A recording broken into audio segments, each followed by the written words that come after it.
Good Monday morning, everybody. Thanks so much for joining us from the First Alert Digital News Desk as we take a live look at our Manitowoc Skycam. So great to have that Skycam back up. A large boat in the water there, and Steve tells us that the wind's going to be blowing in off the lake. It's going to be a breezy week out there on the lake shore. We got a taste of it this weekend, and it's continuing, just a little cooler than normal, but hey, we're working our way through it, and we just know that's part of Wisconsin, right? That is just a part of it. Well, thanks so much for joining us, everyone. Again, we're here at the Digital News Desk. I'm Emerson Lehman, joined by my co-anchor, Tammy Elliott. Have a good weekend? Yeah. Excellent. Good weekend. Loved it. It was, it felt a little bit more like fall to me. I know, yeah, in the right? sense of being outside, you know, the sweatshirt, the sweatpants on.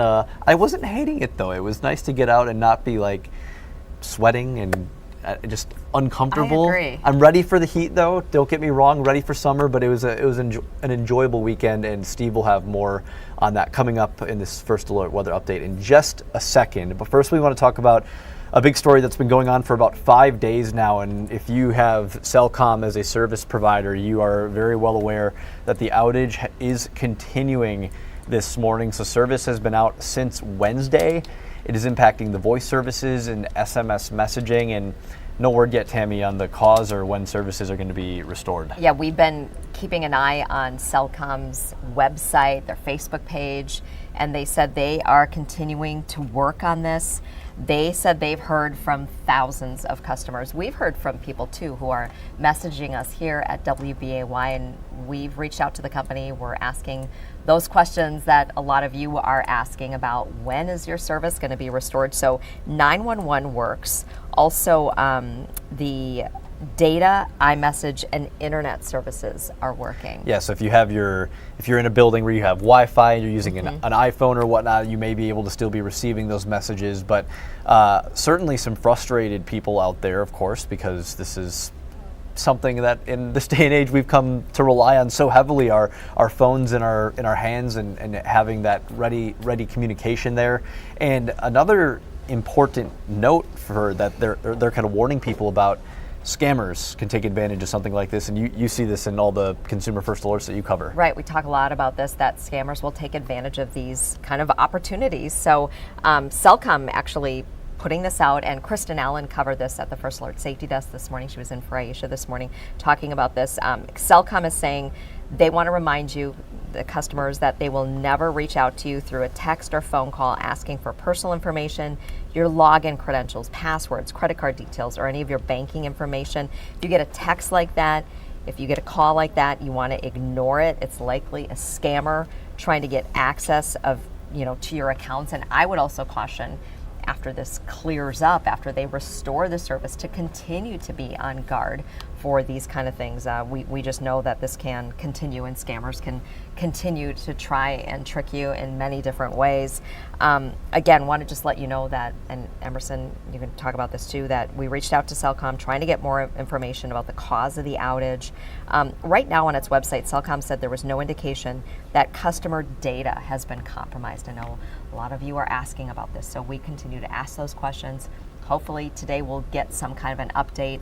They've been posting updates to their website. You can also check it out there at their Cellcom website. Absolutely, and we will, of course, continue to follow along, first alerting you both on air, online, when we get those updates. Make sure to have, if you have our app downloaded, you just received a push alert for this digital hit right here. You'll receive those push alerts as well. So make sure that you are following along with that as we continue to follow this developing story. Again, since Wednesday, that Cellcom outage has been taking place. So we are hopeful that they will have some answers for us, have some answers for you, and that they can get service back up and running soon so you can contact the people that you need to.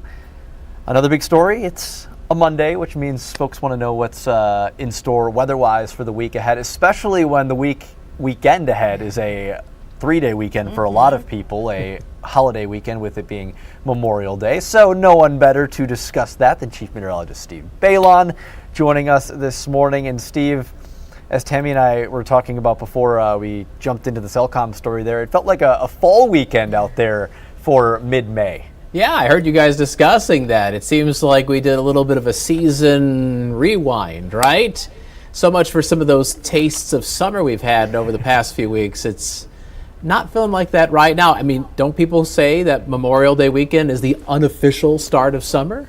That's true. So we still have this week, and then things will pick up a little bit. Well, Mother Nature's got to get her you know what in gear, I guess, because hey, I mean, it was cold this morning across the North Woods. I mean, we had a low of 32 degrees in Anago. It got down to 34 this morning in Rhinelander and in Wausau. Now, that really shouldn't shock anybody. It really shouldn't, because that's kind of typical for this time of year. While our temperatures have bounced back into the low 40s in the Fox Valley, we normally see frost all the way into the last week of May across the North Woods. In fact, some folks towards the upper Michigan border can get frost into the first week of June, so that's not really unheard of. We're at 41 degrees right now in Sturgeon Bay. Feels like 35 with that northeast wind coming off the water at about 10 miles an hour. Skies are cloudy, and I suspect we're not going to see a ton of sun today. You might see a little bit sneaking out of the clouds during the afternoon, but all in all, mostly cloudy, at best partly sunny skies, cool, breezy, high temperature of 56 degrees. That is cooler than average for this time of year.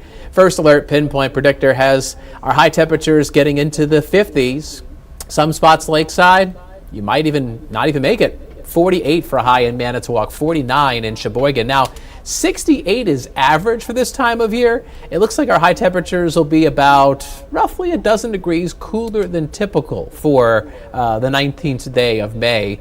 And along with the cloud cover, that wind is definitely keeping our temperatures below average. Today, we've got winds that are going to be gusting around 20 or 25 miles an hour. So that's a good reason why maybe you prefer to carve a pumpkin out there as opposed to thinking about celebrating a summer season, which really isn't that far away. Carving pumpkins in May. You said it felt like fall, right? You said it felt like fall, guys, right? I know, right? We're not quite there yet, though, Steve. Not going to bob for apples, not going to go trick-or-treating, you sure? No. You want to hear about our next weather maker, though? Go for it. All right. Well, our next weather maker is going to be spring-like. We're going to get some rain, and this is not a bad thing because you want to get some rain every few days, especially during the spring season. It's good for the growing season. Tomorrow into Wednesday morning, it looks like it's going to be wet, and the heaviest rain will generally be about Highway 29 into the south. So we've had some rain this morning across the mid-Mississippi Valley, and that's arcing back towards a low-pressure system in the plains. That storm system is heading east.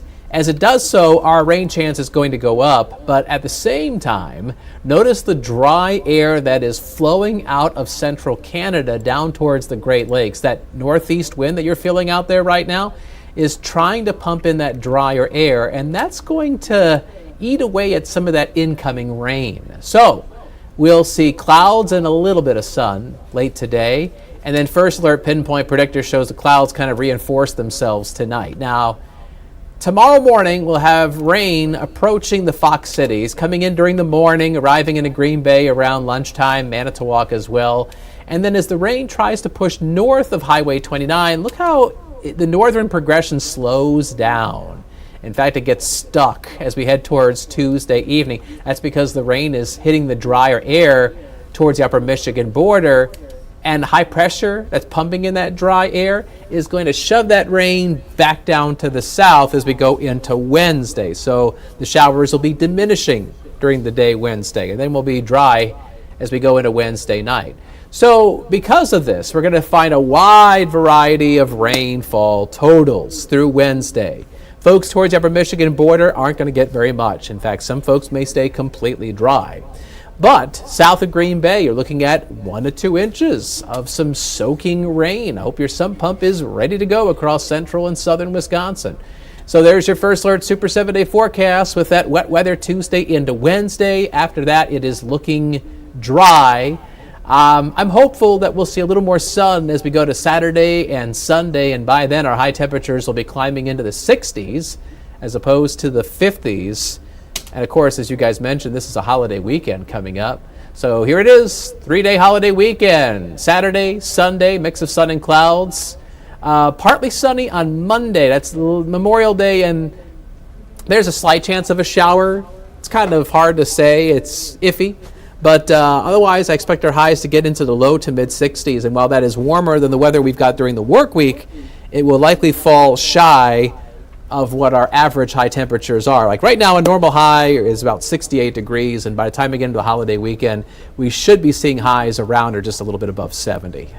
I saw a lot of people with boats on their trailers, probably hauling them to the lake, getting them in the water to be ready for the holiday weekend, Steve, and they're probably going to want their sweatshirts on if they're out on the boat next week. It looks a little chilly. Well, I think it'll be an okay fishing weekend, not a good swimming weekend. Let's put it that way. So, yeah, you can kind of cast your line and have your hoodie on, and, you'll have fun. But a little too early to enjoy all the activities that the lake can provide.